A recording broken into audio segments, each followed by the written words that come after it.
parecidas. Las embarcaciones que hay en la línea de Concepción se fabrican en Galicia en gran parte, pero son realidades diferentes. En este libro lo que abordamos sobre todo es el tráfico de cocaína más que el de hachís. Con la raíz de Galicia, pero a nivel global. Al final llegamos al funcionamiento de este negocio a nivel global, que en este momento está en un momento bastante delicado. La situación en la línea de la Concepción, se habla de violencia, ha habido muertes. ¿Es comparable a lo que pasó, por ejemplo, en los años 90 en Galicia, o cómo está ahora la situación? ¿O ha sido incluso, digamos, lo del sur de España, en esa zona en concreto cerca de Marruecos, un abandono tal que haya una impunidad absoluta?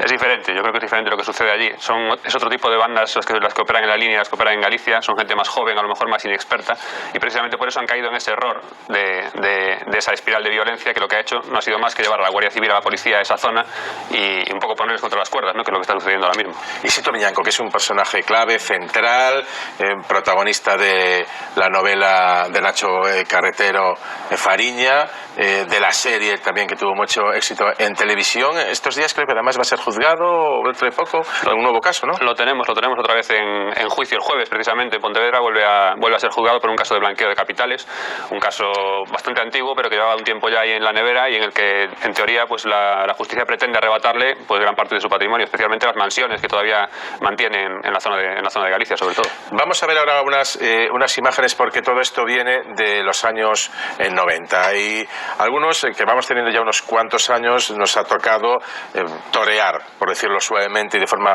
eufemística, con algunos de los personajes de aquellos años. Vamos a ver imágenes de archivo de nuestro centro territorial de televisión española en Galicia, de cómo era un poco la situación, o de unos planos y de unas imágenes de dos personajes, sobre todo de una familia, que era la familia Charlín. Vamos a ver si vemos las imágenes. Os responsables de aduanas destacaron a gran importancia desta operación. Este hombre que se encara con el cámara de televisión española es Manuel Charlín Gama, el patriarca del clan más famoso de los narcotraficantes gallegos.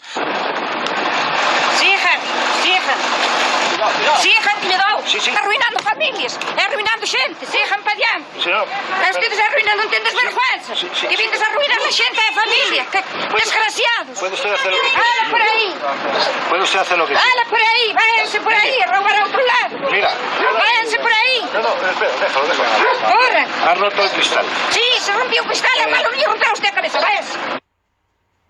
Esta es la primera información que hago para telediarios en julio del 90. La operación Nécora fue en junio del 90, y esto es una ampliación de la primera operación Nécora.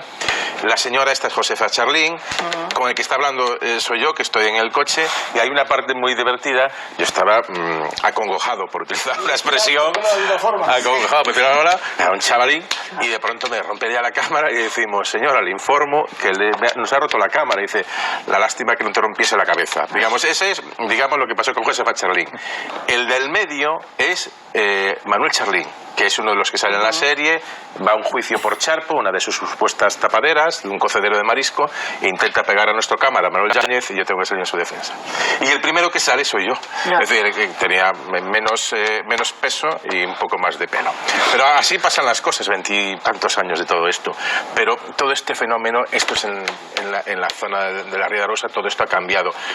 Antes había cierta impunidad, producto del dinero que dejaban en zonas en declive y en momentos complicados, pero ahora todo el trabajo de Madres contra la Droga, todo el trabajo de Erguete, de gente como Carmen Avendaño, ha permitido que toda esta gente ya no pasee tan impunemente por las calles, o sus herederos o sus sucesores por las calles de la zona. En gran medida es así, evidentemente. Ahora vemos que el gran narcotraficante está escondido, está oculto. Su patrimonio, que es importante, no lo puede gastar, no lo puede pasear, no puede hacer este tipo de actitudes. Aunque bueno, te voy a corregir o matizar un poco lo que dijiste. No, corrígeme lo que quieras. Porque muy recientemente, hace un par de semanas, a compañeros de televisión, que fue Telecinco, o Telecinco, sí, de una de las cadenas de televisión, Telecinco, no recuerdo. En ese mismo lugar, algo muy parecido. Con Manuel Charlín. Algo con Manuel Charlín. Con un sacho que sacó con la misma cazadón. Con la misma familia, con lo cual, sobre todo los antiguos, como el caso de Manuel Charlín, mantienen todavía ese querer hacer las cosas de esa manera, a la antigua, que no les va bien, que ellos saben que no les va bien, y las nuevas generaciones de las que hablamos ahora, pues nada tienen que ver con eso, y evidentemente trabajan en lo más oscuro que ellos pueden conseguir. Para la elaboración de este libro de narcogallegos, tras los pasos de Sito Miñanco, has tenido que hablar con muchos policías, imagino, con informadores, con Guardia Civil. ¿Cómo ven los agentes ese trabajo, que en esos años fue muy complicado? ¿Cómo ven actualmente su trabajo y sobre todo la situación en la que tienen que enfrentar? Pues sobre todo ahora mismo se sienten más respaldados de lo que se sentían en aquel momento. En aquel momento el problema que había era lo que hablabas antes, la sensación de impunidad, incluso en ciertos núcleos de la sociedad en los que tenían cierto respaldo.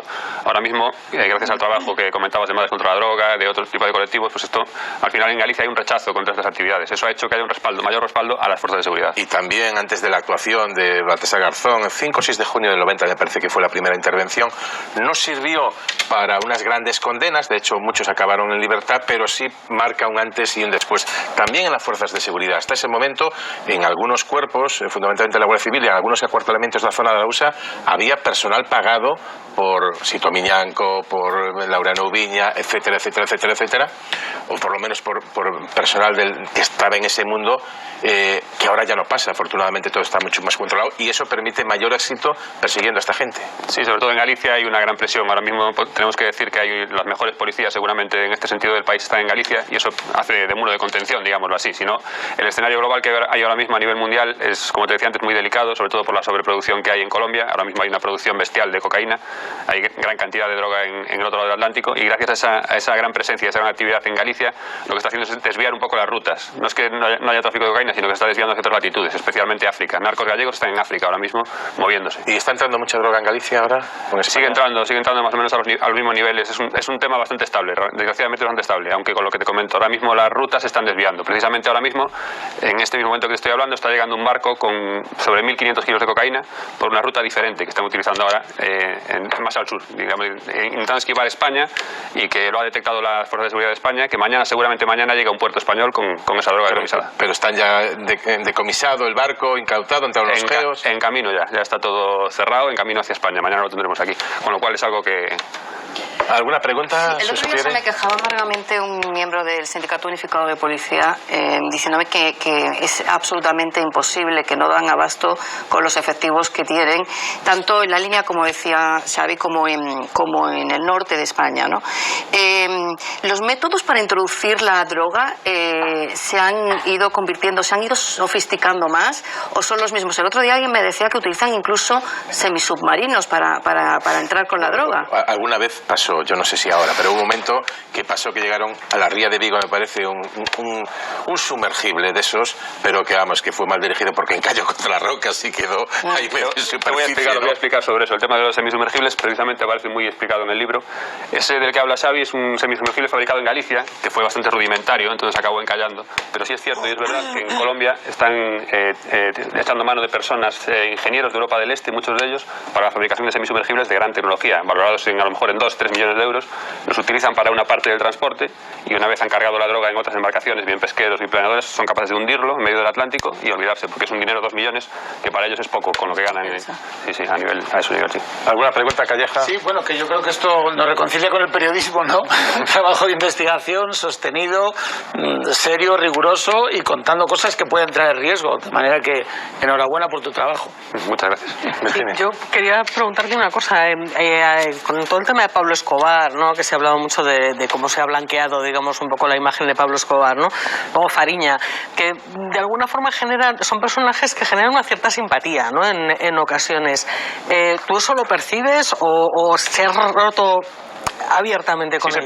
Sí se percibe. Precisamente una entrevista que di en la cadena SER hace una semana o así, hablando del libro, ellos hicieron una encuesta en la calle a jóvenes, lo que llamamos ahora millennials, y había esa doble visión. Había algunos que decían, yo nunca trabajaré para Sito Miñanco, el dinero está manchado de sangre y tal, pero sí que había otros, la segunda parte, que ven esa parte idealizada, digamos, esa figura del capo como un triunfador.